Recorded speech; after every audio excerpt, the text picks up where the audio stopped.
macam-macam Oke. ijtihad. Oh, langsung aja, Ustaz. Iya, lah sudah dibuka tadi, sudah dibuka dengan bacaan basmalah tadi. Oh, aja, Ustaz. Oke. Kita masuki untuk melanjuti materi kita yang kemarin, kita masuki pada macam-macam ijtihad. Yang pertama yaitu ada ijtihad mutlak atau mustaqil. Apakah yang dimaksud dengan ijtihad mutlak dan mustaqil? Ijtihad ini bermaksud yaitu ijtihad yang dilakukan dengan cara menciptakan sendiri norma-norma dan kaidah istinbat yang dipergunakan sebagai sistem atau metode bagi seorang mujtahid dalam menggali hukum. Yang kedua yaitu ijtihad muntasib. Apakah itu? Yaitu ijtihad yang dilakukan seorang mujtahid dengan mempergunakan norma-norma dan kaidah-kaidah istinbat imamnya atau mujtahid mutlak atau mustaqil. Jadi untuk menggali hukum dari sumbernya mereka memakai sistem atau metode yang telah dirumuskan imamnya, tidak menciptakan sendiri. Baiklah, untuk selanjutnya dilanjutkan oleh Mbak Khairum. Terus apa? Ijtihad muntasib ya. Terus ijtihad fatwa. Yang selanjutnya yaitu ijtihad mazhab atau fatwa yang pelakunya disebut mazhab atau fatwa, yaitu ijtihad yang dilakukan seorang mujtahid dalam lingkungannya mazhab tertentu. Pada prinsipnya mereka mengikuti norma-norma atau kaidah-kaidah istinbat imamnya. Demikian juga mengenai hukum furu' atau fikih yang telah dihasilkan imamnya. Yang keempat, ijtihad di bidang tarjih, yaitu ijtihad yang dilakukan dengan cara mentarjih dari beberapa pendapat yang ada baik dalam satu lingkungan mazhab tertentu maupun dari berbagai mazhab yang ada dengan memilih mana di antara pendapat itu yang paling kuat dalilnya atau mana yang paling sesuai dengan kemaslahatan sesuai dengan tuntutan zaman. Yang Jadi di situ dilanjutkan oleh bentar. Ijtihad di bidang tarjih, ijtihad yang dilakukan dengan mentarjih beberapa pendapat yang ada, baik dalam satu lingkungan mazhab tertentu atau berbagai mazhab. Contoh kalau di Indonesia adalah itu adanya apa? Kalau di NU itu ada yang namanya lembaga Bahsul Wasail. Kemudian kalau di Muhammadiyah ada namanya Majelis Tarjih itu, ya. Itu. Lanjut ayo. Jadi itu kalau kita ketahui bahwa bahwa macam-macam ijtihad dan ruang lingkupnya itu semacam itu, ya. Yo, lanjut.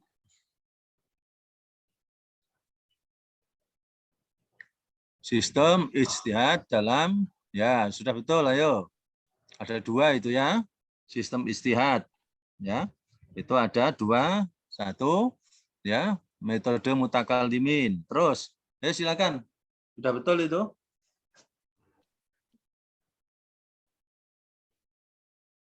Ayo. Siapa? Nisa.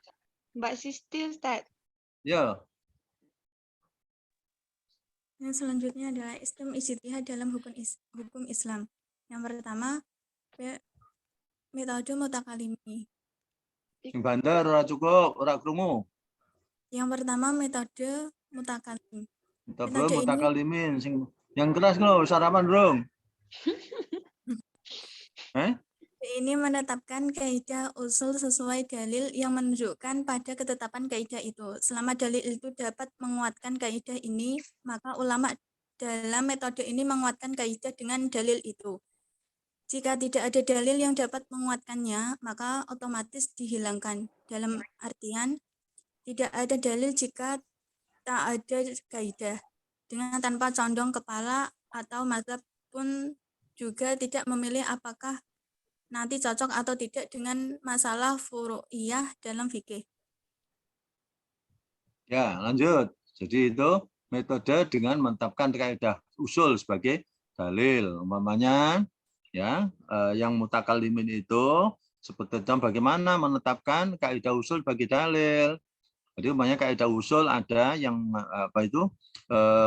menjadi patokan ketika orang kita bertanya gimana hukum asal ibadah itu.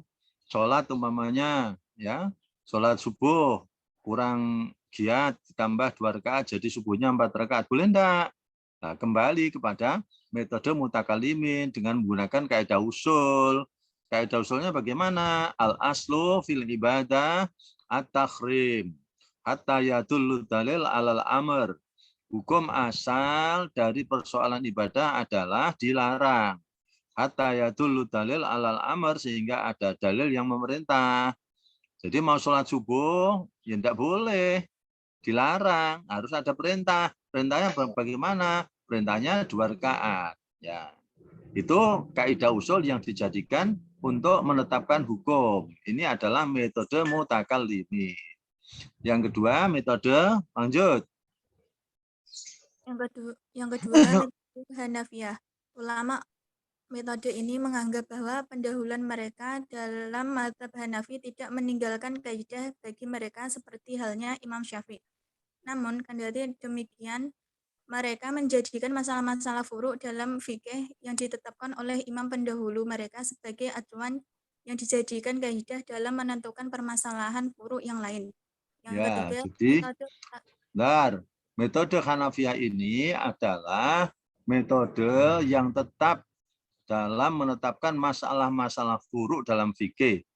Nah, jadi itu tetap menggunakan pendapat imam pendahulu, ya, seperti acuan yang dijadikan kaidah dalam menentukan permasalahan furuk yang lain. Jadi kita ketika menetapkan masalah-masalah furuk tidak menetapkan sendiri, ya, umpamanya masalah furuk itu apa?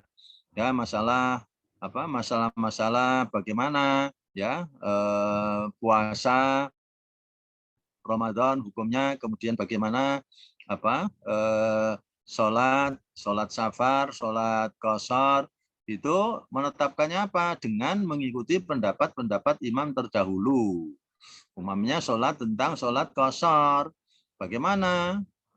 Kemudian pendapat-pendapat imam terdahulu, pendapatnya Imam Hanafi bagaimana? Imam Syafi'i bagaimana? Imam Hambali bagaimana? Itu namanya metode Hanafiyah. Bahwa pendahulu mereka dalam mazhab Hanafi tidak meninggalkan kaidah, ya, tidak meninggalkan kaidah. Nah, bagi mereka seperti Imam Syafi'i, ya, tidak meninggalkan kaidah-kaidah bagi mereka seperti Imam Syafi'i, ya. Namun, ya, mereka menjadikan itu yang ada tulis di situ masalah furuk itu yang ditetapkan oleh para ulama terdahulu. Jadi tidak meninggalkan pendapat-pendapat ulama terdahulu. Contoh umpamanya tadi saya sampaikan tentang sholat jamaah, sholat qashar disebut dalam surah An-Nisa ayat 101. Ya, itu. Idza darabtum fil ardi falaysa 'alaikum junahun an taksuru minas shalah. Bagaimana qashar salat menurut Imam Syafi'i? Qashar salat menurut Imam Syafi'i hukumnya mubah.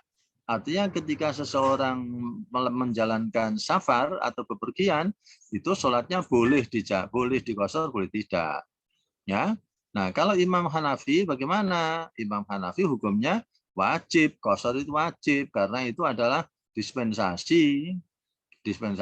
Nah, kalau tidak diambil berarti sama dengan yang merendahkan yang memberikan hukum itu. Imam Maliki bagaimana? Tambah wajib lagi. Kalau Imam Hanafi sunnah, dia bukan wajib. Kalau Imam Maliki wajib itu. Nah, itu artinya pendapat-pendapat imam pendahulu tetap dijadikan rujukan dalam menetapkan hukum. Ya, itu metode Hanafiyah. Yang ketiga, lanjut metode. Yang ketiga, metode mutaakhirin. Mutaakhirin. Terus, apa metode mutaakhirin? Metode mutaakhirin yaitu mengkaji aspek teoritis yang menciptakan istilah-istilah, merumuskan definisi-definisi, dan menyesuaikan kaidah berdasarkan pengalaman ulama mutaqaddimin dalam aspek kritik. Ya, jadi di situ ada thariqah mutaakhirin itu adalah thariqah, ya, bahwa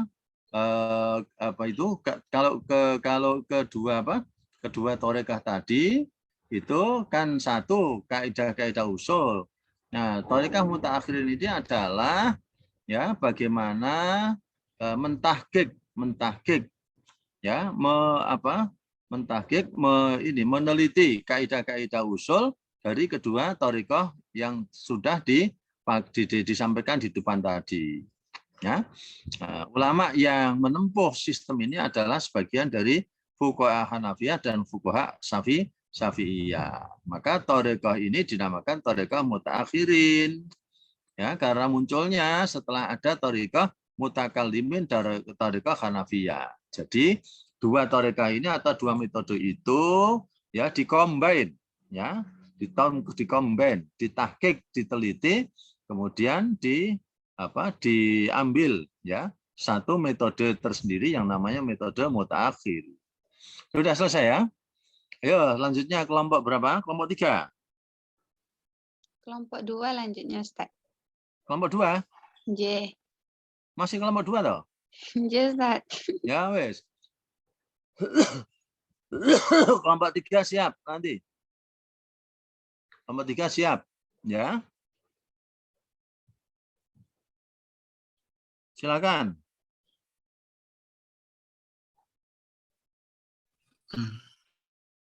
Kelompok 2 bisa lanjut, nggih, Ustaz.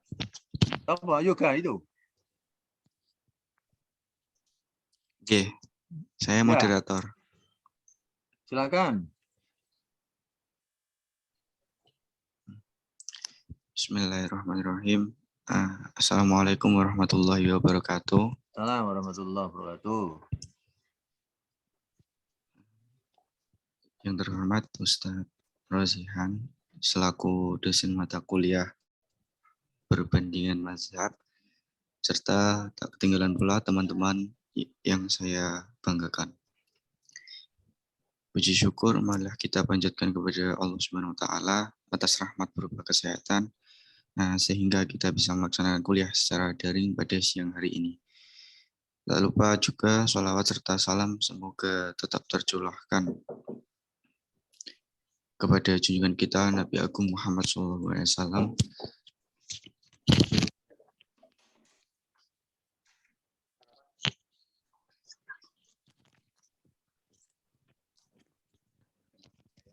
Juga Akbarul Arif.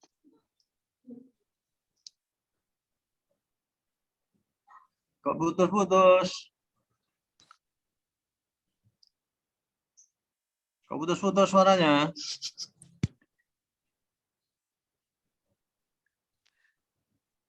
Mohon maaf, yoga itu kelompok 3, yang presentasi hari ini tuh kelompok 2, Ustadz. Ini kelompok berapa? Ini kelompok 2, kalau yoga kayaknya kelompok 3. Oh, yoga kelompok 3, ini kelompok 2. Yeah. Oh ya, siapa? Kelompok 2-nya siapa? Kula, Ustadz. Ayo, wis toh, ayo. Bismillahirrahmanirrahim. Assalamualaikum warahmatullahi wabarakatuh. Waalaikumsalam. Alhamdulillahirabbil alamin. Wa bihi nasta'in wa ala umuri dunya waddin. Wassalatu wassalamu ala asyrofil anbiya'i wal mursalin sayyidina wa maulana Muhammadin wa ala alihi wa sahbihi ajma'in, amma ba'du. Yang saya hormati dosen mata kuliah perbandingan mazhab Ustadz Dr. Andes Haji Rozihan SHMAG, serta tak ketinggalan pula teman-teman kelas A dan B mata kuliah perbandingan mazhab yang berbahagia. Puji syukur marilah kita panjatkan kepada Allah Subhanahu wa taala atas rahmat berupa kesehatan sehingga kita bisa melaksanakan kuliah secara daring pada pagi hari ini. Tak lupa juga sholawat serta salam semoga tetap tercurahkan kepada junjungan kita Nabi Agung Muhammad SAW. Semoga kelak kita mendapatkan syafaatnya di yaumil akhir. Amin amin ya robbal alamin. Sebelumnya, perkenalkan saya Robiatun Najah sebagai moderator yang akan memandu kegiatan diskusi kelompok 2 pada pagi hari ini. Sebelum presentasi dimulai, izinkan saya sebagai moderator untuk memperkenalkan anggota kelompok 2 yang akan menyampaikan presentasi pada pagi hari ini. Yang pertama, Siti Nurseha Najibah, yang kedua, Muhammad Agung Huda Ganeza, yang ketiga, Solahuddin Al-Qawimi, yang keempat, Hurmatun Naufa. Adapun susunan acara presentasi yang akan kita lakukan pada pagi hari ini diantaranya yang pertama pembukaan, yang kedua penyampaian materi oleh pemateri, yang ketiga sesi tanya jawab, yang keempat penutup. memasuki kuliahan pada pagi hari ini dengan mengucap basmalah bersama. Bismillahirrahmanirrahim. Acara yang kedua adalah penyampaian materi dari kelompok kedua kepada Saudari Siti Nursehana Najibah. Waktu dan silakan.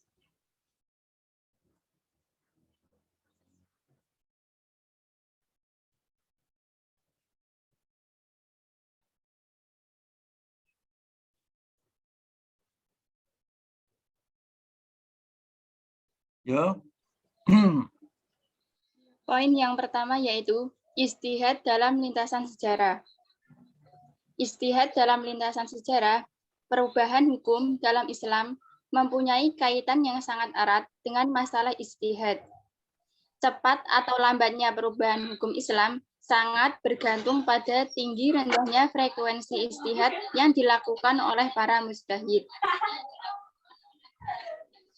Dengan demikian, kunci kemajuan fikih Islam terletak pada kesungguhan ijtihad para imam mujtahid. Demikian pula, sebaliknya kemunduran perkembangan hukum Islam disebabkan oleh kelemahan para mujtahid. Dari segi historis, ijtihad pada dasarnya telah tumbuh sejak zaman Nabi Muhammad SAW, kemudian berkembang pada masa-masa sahabat dan tabi'in, serta generasi berikutnya hingga kini dan masa mendatang dengan mengalami pasang surut dan ciri khususnya masing-masing. Baru pada masa sahabat, ijtihad mulai benar-benar berfungsi sebagai alat penggali hukum, bahkan dipandang sebagai suatu kebutuhan yang harus dilakukan guna menyelesaikan berbagai kasus atau waqiah dalam masyarakat Islam, di mana hukumnya tidak secara jelas dijumpai dalam Al-Quran dan Sunnah. Muncullah para pembesar sahabat seperti Abu Bakar, Umar, Utsman, dan Ali radhiyallahu anhu sebagai pelopor dalam melakukan ijtihad. Meskipun para sahabat itu hidup semasa dan bergaul bersama Nabi SAW, bukan tidak terjadi perbedaan pendapat atau khilafiyah di kalangan mereka tentang suatu masalah. Perbedaan hasil ijtihad mereka itu terjadi di antaranya disebabkan perbedaan metode ijtihad yang dipergunakannya di samping latar belakang keilmuan dan orientasi penalaran serta pengalaman mereka yang berlainan. Tradisi ijtihad dan perbedaan di kalangan sahabat selanjutnya dijadikan panutan bagi generasi-generasi berikutnya yang tersebar di berbagai daerah kekuasaan Islam kala itu. Ada banyak sahabat dari madrasah Rasulullah yang memiliki kapasitas mujtahid.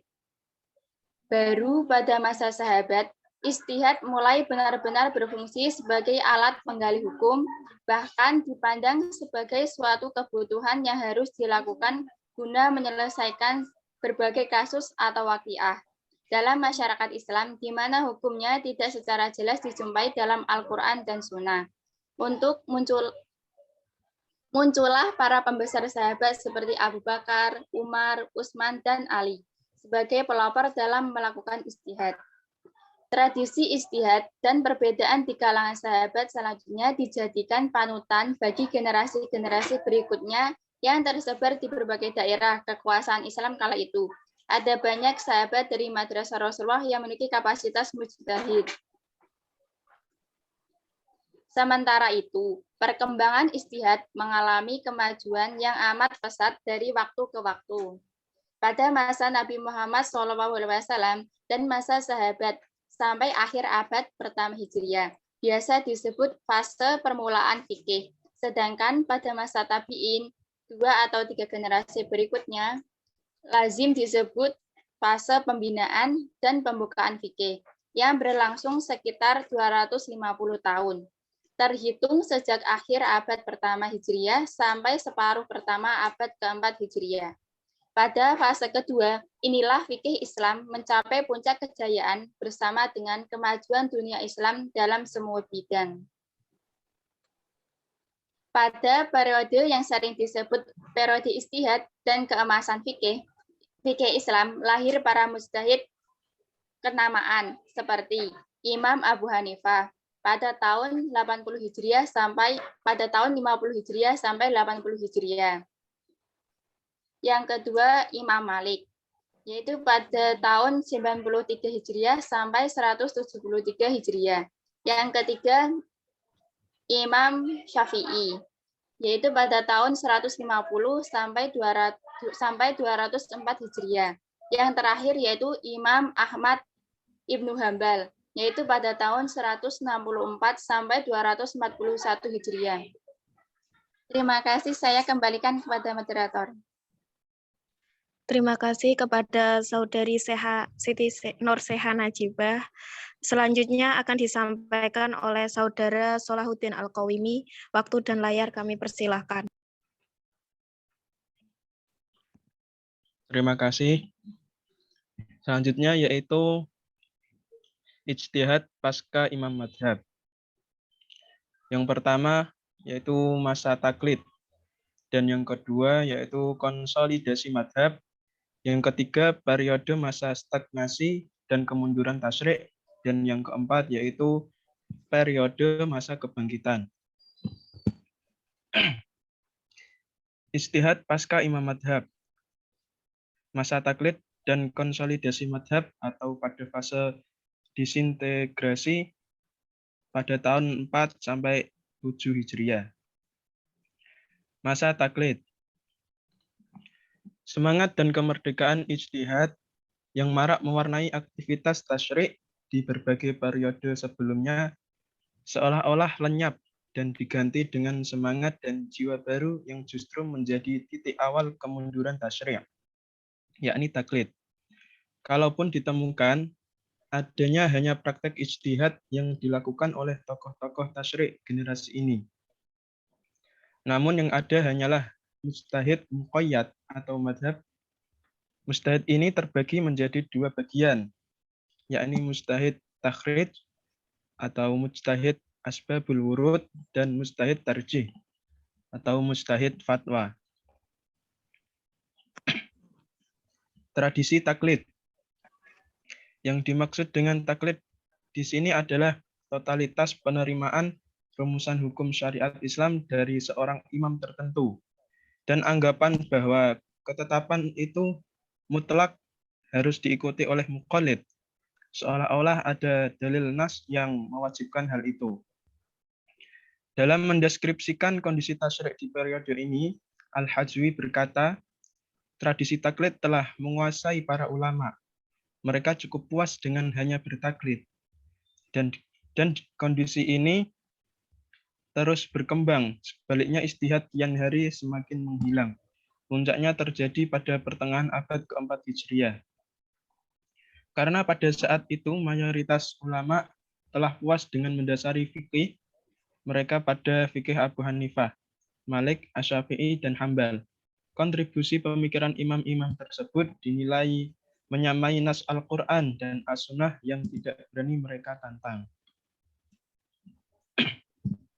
Sedangkan Faruq Abu Zaid mengatakan, kondisi rapuh yang menimpa dunia Islam semenjak pertengahan abad keempat Hijriah sampai runtuhnya kekuasaan Abbasiyah di Baghdad membawa dampak yang hebat bagi rapuhnya fikih. Akibatnya tertutuplah pintu ijtihad dan terbelenggunya pemikiran. Berkembanglah kemudian semangat taklid di kalangan pakar fikih dalam menyikapi berbagai permasalahan dan fenomena masyarakat. Mereka tidak lagi melakukan istimbat al-ahkam secara langsung dari sumber hukum dari Al-Quran dan hadis.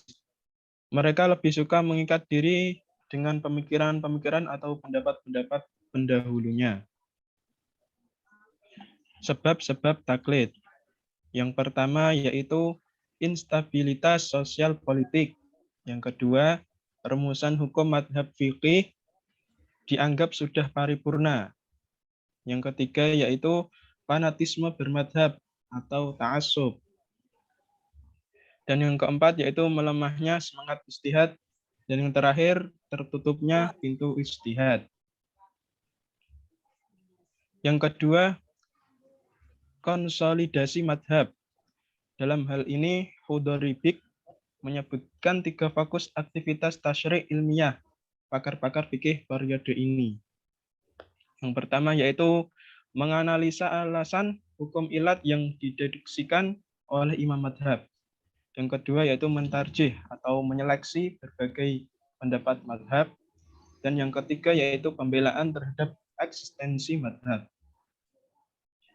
Menganalisa alasan hukum ilat yang dideduksikan oleh imam madhab. Fokus pertama lebih sering dilakukan ulama-ulama Hanafiyah dengan cara memanfaatkan pengetahuan tentang ilat hukum, menganalogiskan kasus baru dengan permasalahan yang pernah terjamah hukumnya oleh pemikiran imam madhab, serta memanfaatkan kaidah usul yang menjadi pedoman imam madhab dalam berijtihad. Mentarjih menyeleksi berbagai pendapat madhab yang dilakukan dengan dua pendekatan, yakni dari segi periwayatan dan dari segi diroyah atau analisa substansi hukum. Dari kedua cara ini dalam fikih kemudian dikenal dengan ahlul tarjih atau mujtahid tarjih. Di antara ulama ini adalah Al-Qadwari dan Abu Bakar ibnu Abdul Jalil Al-Marghanain, pemilik buku induk madhab Hanafi yang terkenal yakni Al-Hidayah. Sedangkan dari madhab Syafi'i diantaranya adalah Imam Al-Haramain. Sekian dari saya, untuk selanjutnya saya kembalikan ke moderator. Terima kasih. Terima kasih kepada Salahuddin Al-Qawimi. Materi selanjutnya akan disampaikan Muhammad Agung Huda Ganiza. Waktu dan layar kami persilahkan.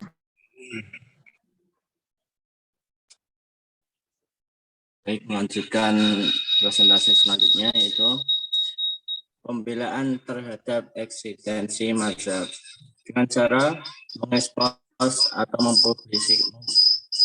mempublikasikan ketertinggalan dan kelebihan imam mazhab serta dengan memetakan argumen sebagai bukti akurasi hasil ijtihad imam mazhab dan mencari titik kelemahan pendapat hukum yang berseberangan dengan imam masing-masing. Yang ketiga yaitu periode masa stagnasi dan kemunduran. Periode masa stagnasi sebagai kelanjutan dari tradisi taklid yang tumbuh pada masa sebelumnya. Disusul kemudian masa kebangkitan atas kesadaran umat dari ketertinggalan mereka di berbagai bidang. Masa stagnasi yang berlangsung hingga kisaran abad ke-12 merupakan masa ketika umat Islam hanya mengandalkan pemikiran imam-imam mazhab terdahulu. Hudarifi mengatakan tidak ada seorang pun yang yaitu pada periode imam mazhab yang mencapai skill mujtahid, kecuali hanya sedikit dari mereka. Ulama yang bisa menggantikan mereka diantaranya Izza ad-Din Ibnu Abdullah As-Salam, wafat tahun 660 Hijriah, Ahmad Ibnu Taimiyah, wafat 728 Hijriah, Taqi ad-Din As-Subki, wafat tahun 756 Hijriah, dan lain sebagainya. Hal-hal yang menyebabkan stagnasi. Yang pertama yaitu hancurnya Baghdad. Secara praktis karena kota Baghdad dihancurkan oleh tentara Mongol yang merupakan kebudayaan dan pengetahuan Islam berpengaruh hebat bagi kemunduran Islam pada periode berikutnya. Di samping itu juga buku-buku perpustakaan dibakar dan juga karena adanya kendali di bawah orang-orang komunis.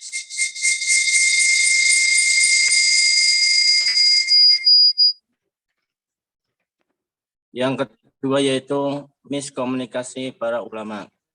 Kondisi semacam ini sangat kontras di era ini. Ulama Mesir jarang yang kenal dengan ulama Syam, begitu juga sebaliknya. Di samping itu juga semangat berbagi keilmuan mulai berkurang. Di samping pancaran cahaya yang sudah mulai meredup. Yang ketiga yaitu intervensi ilmu-ilmu non-syariat. Masuknya penjajah Eropa menjadikan dikotomi antar negara dan syariat, yaitu sekularisme, Begitu juga undang-undang Islam diganti dengan undang-undang versi Barat. Hal ini berlangsung hingga kini, kecuali segelintir dari negara-negara Islam, seperti Saudi Arabia, Pakistan, dan Iran. Yang keempat yaitu periode masa kebangkitan.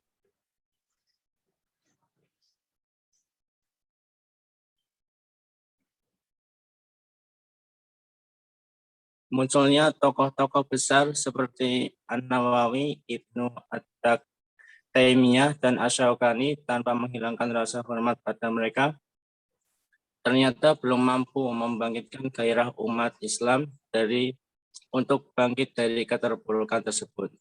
Alhasil kebangkitan mulai terlihat pada abad ke-12 hingga sekarang, yakni ketika intelektual Islam mulai melihat realitas yang menunjukkan bahwa hasil rumusan imam-imam masa lalu meskipun banyak yang masih relevan, namun banyak pula yang perlu ditinjau ulang. Hal ini dilakukan demi terciptanya rumusan-rumusan hukum yang bisa menyesuaikan dengan realitas kekinian.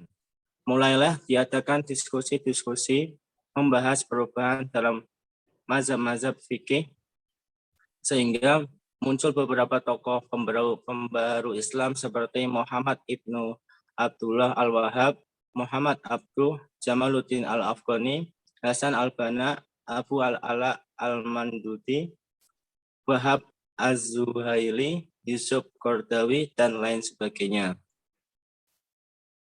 Mungkin itu dari saya kembalikan kepada moderator. Terima kasih. Terima kasih kepada Saudara Muhammad Agung Huda Ganeza. Selanjutnya materi akan disampaikan oleh Hurmatun Nova.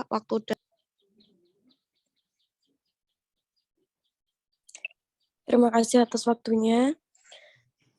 Yang ketiga yaitu ijtihad pada masa modern.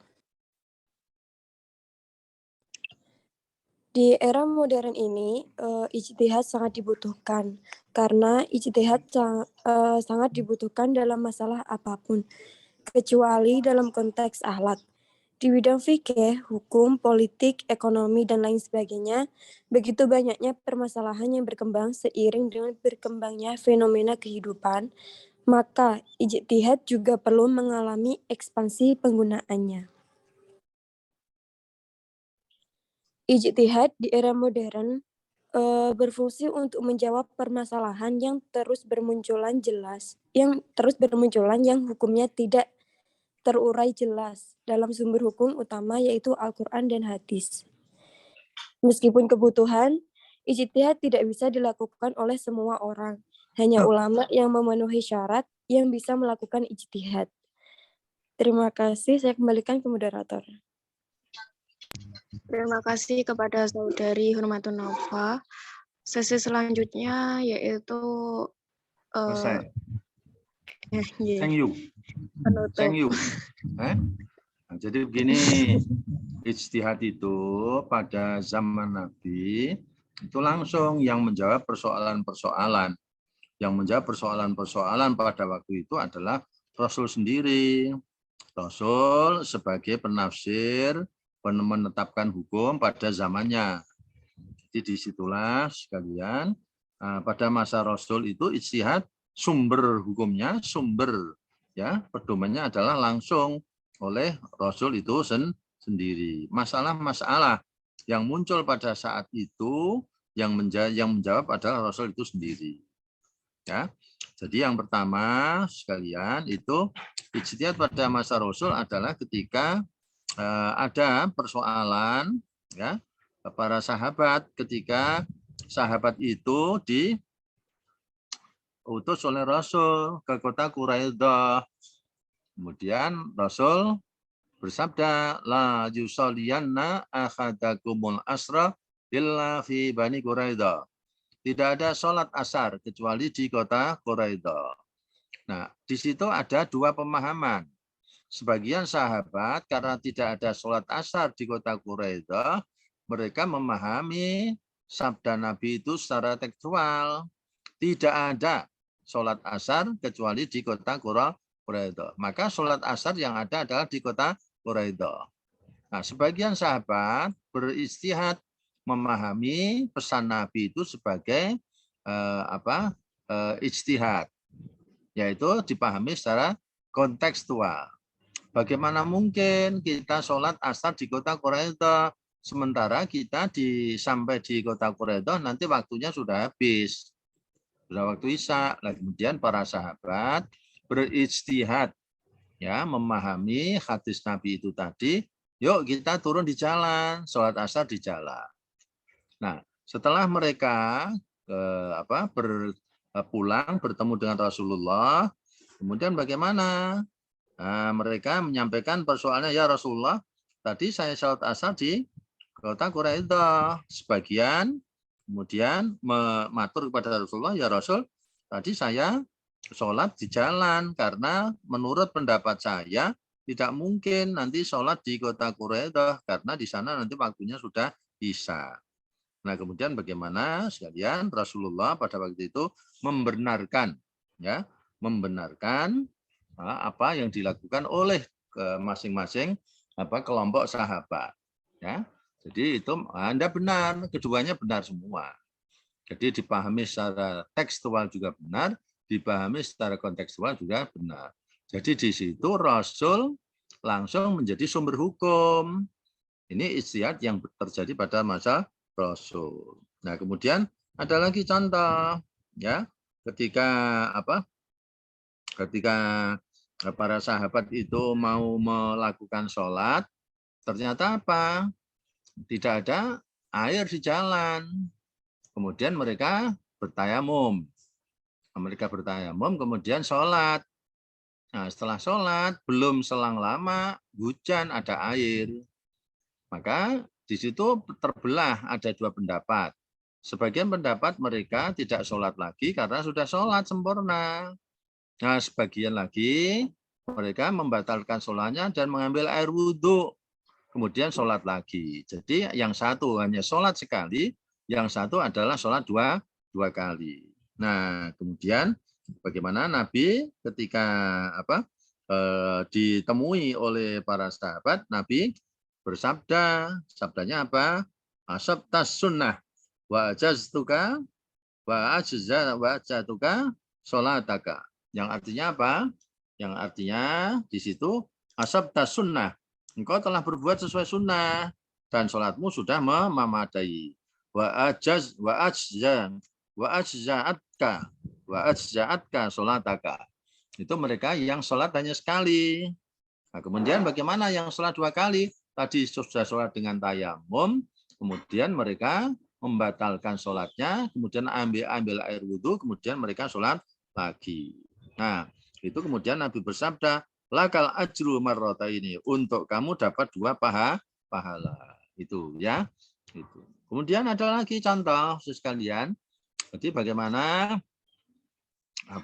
ketika Umar bin Khattab dan Ammar bin Yasir, Umar dan Ammar itu berhadas besar junub dalam perjalanan. Nah, kemudian bagaimana? Nah, sedangkan waktu sudah tiba. Lalu Ammar itu melumuri badannya dengan tanah sebagai ganti air untuk menghilangkan hadas besar. Setelah itu dia langsung mengerjakan sholat. Ya, dia hadas besar karena tidak ada air, kemudian tubuhnya dilumuri dengan tanah. Setelah itu Ammar langsung sholat. Sedangkan Umar bin Khattab itu menunda sholatnya sampai ia memperoleh air. Karena menurut pendapatnya bahwa tayamum hanya digunakan untuk menghilangkan hadas kecil. Nah, tatkala kedua sahabat ini melaporkan apa yang telah mereka laporkan, Rasulullah mengatakan bahwa kedua pendapat itu adalah keliru. Karena apa? Pendapat Ammar bertentangan dengan cara penggunaan tanah. Tayamum yang disebutkan dalam surah Al-Maidah, wa in kuntum junuban fattaharu wa in kuntum marda ala safarin aw jaa ahadum minkum minal ghaid aw lamastum min nisa walam tajidu ma'an fatayammamu sha'idan thayyiba wamsahu biwujuhikum wa aydiyakum. Jadi di situ kalau dalam keadaan junub di perjalanan tidak ada air, Tayamumnya bukan melumuri seluruh tubuh, tapi cukup membasuh ya muka dan tangan dengan tanah itu gitu. Jadi nah kemudian bagaimana Umar? Rasulullah menjelaskan bahwa tayamum tidak hanya digunakan untuk menghilangkan hadas kecil, tetapi juga dapat digunakan untuk menghilangkan hadas besar. Sebagaimana dalam ayat di atas itu. Surat Al-Maidah ayat yang ke-6. Jadi ini istihad pada masa Rasulullah. Rasul sebagai sumber hukum langsung bisa menyelesaikan persoalan-persoalan pada waktu itu. Begitu juga termasuk dan istihad pada masa sahabat. Masa sahabat tidak ada persoalan. Jadi istihad pada masa sahabat hanya terjadi pada masa Rasulullah SAW. Gitu, ya. Nah, kemudian yang kedua adalah istihad pada periode tabi'in dan tabi'in. Imam-imam madhab tadi seperti yang Anda sudah sampaikan tadi di atas, ya. Itu ada di Basra karena Islam sudah mulai meluas. Kemudian apa? Nah, para tokoh mujtahidin ini menjadi panutan dalam memberikan sumbangan pada perkembangan ijtihad. Ya, itu seperti contoh di Basrah itu muncul tokoh-tokoh Muslim bin Yasar, ya, Muhammad bin Sirin. Kemudian di Kufah juga muncul tokoh seperti Abu Hanifah, Ibrahim An-Nakhai, ya, kemudian Aswad bin Yazid. Kemudian di Syria juga muncul tokoh itu Umar bin Abdul Aziz, ya.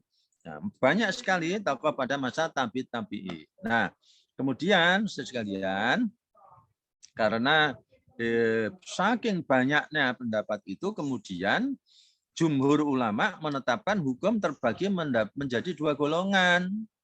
Nah, apa itu? Yang pertama adalah ahlul hadis. Ahlul hadis ini disebut adalah dengan pendekatan tekstual. Ini berkembang di Hejaz, ya, di Hejaz. Siapa tokohnya yang ada berkembang di Hejaz? Ya, ini diantaranya adalah Sa'id bin Musayyab, ya, Sa'id bin Musayyab al-Makhzumi. Kemudian ada Imam Malik, ada Imam Syafi'i, dan Imam Ahmad bin Hambal, ada Daud al-Dhahiri. Ini termasuk kalangan ahli hadis. Nah, itu kalangan teks mereka sangat terikat dengan teks Al-Quran dan As-Sunnah. Kemudian di mana? Kemudian di Kufah, ya, atau di Irak. Kalau jadi di Hijaz atau di Mesir itu. Nah, kalau di Kufah itu berkembang juga madhab yang dipengaruhi dengan cara berpikir ulama-ulama Irak. Ya, mereka mengikuti pola pikir Umar bin Khattab, Ali bin Abi Thalib, dan Ibnu Mas'ud. Ketiganya adalah sahabat Nabi yang banyak menggunakan ra'yu dalam menetapkan hukum. Ya, menetapkan hukum berdasarkan rasio. Siapa itu diantaranya adalah di situ diantaranya adalah Imam Abu Hanifah. Ya, Imam Abu Hanifah ada, kemudian Ibnu Yazid An-Nakhai. Ya. Nah, terus bagaimana? Karena Imam Abu Hanifah atau ulama-ulama, ya, ulama-ulama yang golongan ahlur ra'yi atau golongan rasional itu berpendapat bahwa nas-nas syariah itu sifatnya terbatas, sementara peristiwa-peristiwa hukum selalu baru dan senantiasa berkembang. Ya, maka itu ada bunyi tag yang berbunyi adalah an-nusus mutanahiyah. Nas-nas baik Al-Quran maupun hadis itu mutanahiyah, itu terbatas. Wal waqa'i, peristiwa, sedangkan peristiwa wal waqa'i ghairu mutanahiyah. Peristiwa itu tidak pernah berhenti, sementara nasnya berhenti. Maka disitulah kemudian para ulama mencari ilat. Ya, ilat atau sebab hukum. Jadi tugas utama seorang faqih ialah menemukan ilat hukum, itu, ya, menemukan ilat hukum. Setelah menemukan ilat hukum, ditetapkan hukumnya bagaimana. Nah, ini adalah ditebarkan oleh ahlur ra'yu yang ada di Irak atau di Kufah itu. Ya. Nah, sekalian itu tadi ya kaitannya dengan apa? Dengan jumhur ulama, mayoritas ulama yang membagi ya bahwa ya menetapkan hukum itu terbagi kepada dua golongan, yaitu golongan ahlul hadis dan ahlul ra'yi. Ya.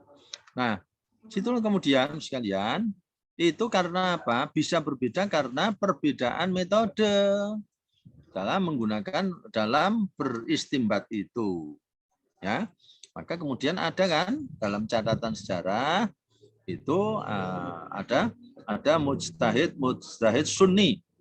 Mujtahid yang lahir dari kalangan sunni, ada juga mujtahid yang dari kalangan Syiah. Ya. Ini. Ya, kemudian itu yang apa? Nah, kemudian bagaimana ijtihad pada generasi setelah madhab? Nah, pada generasi setelah madhab itu, ya mereka dalam berijtihad itu menggunakan apa? Menggunakan ini ijma karena beberapa wilayah Islam sudah melebar. Nah, melebar sehingga apa sekalian di situ persoalan-persoalan yang dulu tidak ada harus ada pembaruan. Jadi kalau waktu itu ijtihad itu mereka membuat rumusan sudah tertutup. Nah, pada masa ini itu ijtihad, pintu ijtihad tidak tertutup. Pintu ijtihad tetap terbuka. Ini pada masa generasi imam sahabat itu. Ya, nah bagaimana merujuk kepada satu hadis riwayat Imam Ibn Daud, innallaha yab'asu lihadil ummah ala ra'si kulli mi'atin may yujaddid laha amridinaha. Sesungguhnya Allah akan mengutus seorang pembaharu, mujaddid, untuk umat Islam pada setiap 100 tahun untuk memperbarui, ya, bukan ajaran, untuk memperbarui, bukan memperbarui agama ya, tapi memperbaharui ajaran agama. Maka disitulah sekalian sudah mulai muncul ya ijtihad baru. Ya. Nah, kemudian apa sih faktor yang menyebabkan mundurnya ijtihad? Faktor yang menyebabkan mundurnya ijtihad adalah satu, karena pergolakan politik. Nah, ini menyebabkan terjadinya peperangan di kalangan umat Islam. Ya. Yang kedua, munculnya madhab-madhab yang mempunyai metode dan berijtihad sendiri-sendiri. Ya, ini saudara catat apa? Ya, faktor yang menyebabkan kemunduran dan kebutuhan ijtihad pada masa pasca imam madhab. Ya. Yang ketiga, pembukuan terhadap pendapat mujtahid sebelumnya menyebabkan orang dengan mudah mencari jawaban pada persoalan yang timbul. Akibatnya apa? Tidak ada dorongan yang kuat untuk lebih maju dalam berijtihad. Yang ketiga ya. Yang keempat apa? Terjadinya penyimpangan dalam berijtihad. Orang yang tidak berhak pun untuk mengeluarkan pendapat dengan dasar ijtihad, maka timbullah kekacauan dalam masalah ijtihad dan menyatakan pendapat. Yang kelima, melebarnya dan meluasnya lapangan ijma dan munculnya pandangan bahwa satu keputusan berdasarkan ijma tidak dapat diganggu gugat. Ya. Kemudian yang keenam, sebab-sebab munculnya ya faktor-faktor yang menyebabkan munculnya kebekuan ijtihad itu adalah penghargaan berlebihan kepada pendapat pribadi ulama pendahulu. Jadi fanatisme terhadap para ulama terdahulu. Karena sikap fanatik itu kemudianlah menafsirkan dan pekerjaan menafsirkan dan mengembangkan ketentuan syariah secara mendalam tidak selesai dan dirampungkan oleh ulama-ulama terdahulu yang kemampuannya itu tentu sesuai dengan situasi dan kondisi. Nah, sekalian kemudian yang terakhir adalah ijtihad pada masa modern. Nah, istilah pada masa modern bagaimana? Pada masa modern itu kan persoalan-persoalan yang tumbuh, berkembang, kan tidak ada jawabannya di dalam nas. Tidak ada jawabannya di dalam Al-Quran dan hadis. Seperti tadi saya sampaikan, an-nusus mutanahiyah. Nas itu terbatas, mutanahiyah terbatas, ya. Wal waqa'i' ghairu mutanahiyah. Sementara peristiwa-peristiwa itu selalu tidak terbatas, tumbuh berkembang. Nah, oleh karena itu sekalian, dulu istilahnya Imam Syafi'i kalau ada seorang istri hamil 8 bulan, kemudian suaminya meninggal dunia, maka bagaimana anak yang di dalam kandungan itu? Ya, anak yang di dalam kandungan, sementara hartanya mau segera dibagi. Ya, maka Imam Syafi'i berpendapat, oh, kalau begitu apa? Dikira-kira anak yang di dalam rahim itu adalah anak laki-laki. Tapi sekarang itu tidak begitu lagi. Kondisi sekarang berbeda dengan kondisi masa Imam Syafi'i. Nah, masa Imam Syafi'i kalau itu diperkirakan, sekarang kan sudah ada teknologi tepat guna, umpamanya ada USG 3 dimensi. Jadi kalau seorang istri hamil 8 bulan dengan dilihat, ini bagaimana? Hartanya akan dibagi, ya dilihat dengan alat itu, dimensi alat USG 3 dimensi, apa sudah bisa diketahui anak yang di dalam rahim itu adalah perempuan. Karena anak yang di dalam perempuan itu kemudian cukup diselesaikan dengan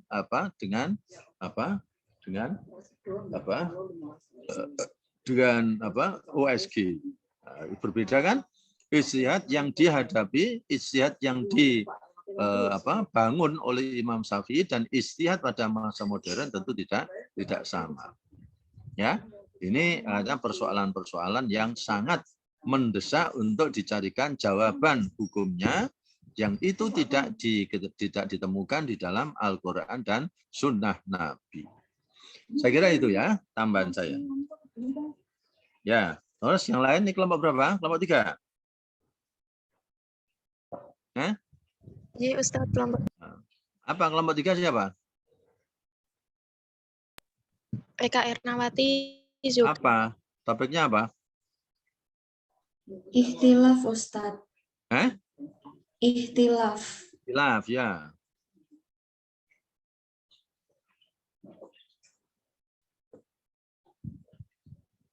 Masih berapa? Masih sampai kalau dibahas itu dibahas dibahas Selasa depan. Anggun? Yes, Ustaz. Kalau dibahas Selasa depan itu berarti berapa? Ada berapa? Jumlah kelompoknya berapa tahu kelompoknya? Kelompoknya kemarin 10 kayaknya, Ustaz. Berapa, Gun? 10 ketinggalan. 10? Kok agak banget? 7, Ustaz. Berapa? 7. Berapa, Gun? 7? 7 sudah jalan 2 kelompok. Enggak, Ustaz. Oh. Gini aja. Ini kuliahnya kita cukupi sampai di sini. Kemudian untuk minggu depan itu 3 kelompok ya disiapkan ya. Halo. Ya, Ustaz. Berarti kelompok 3, 4, dan 5, Ustaz. 3, 4, dan 5 untuk Selasa depan ya. 3, 4, dan 5, tapi PPT-nya dibuat ringkas, jangan seperti itu tadi. Itu tadi kan PDF di fotokopi itu, bukan PPT. Ya. Itu tadi PDF di copy, ya. Itu tadi PDF bukan PPT, ya. Itu ya. Jadi Selasa depan itu nanti coba kelompok 3, 4, dan 5. Kelompok 3 apa? Ikhtilaf. Ya. Kelompok 4 apa, Gun?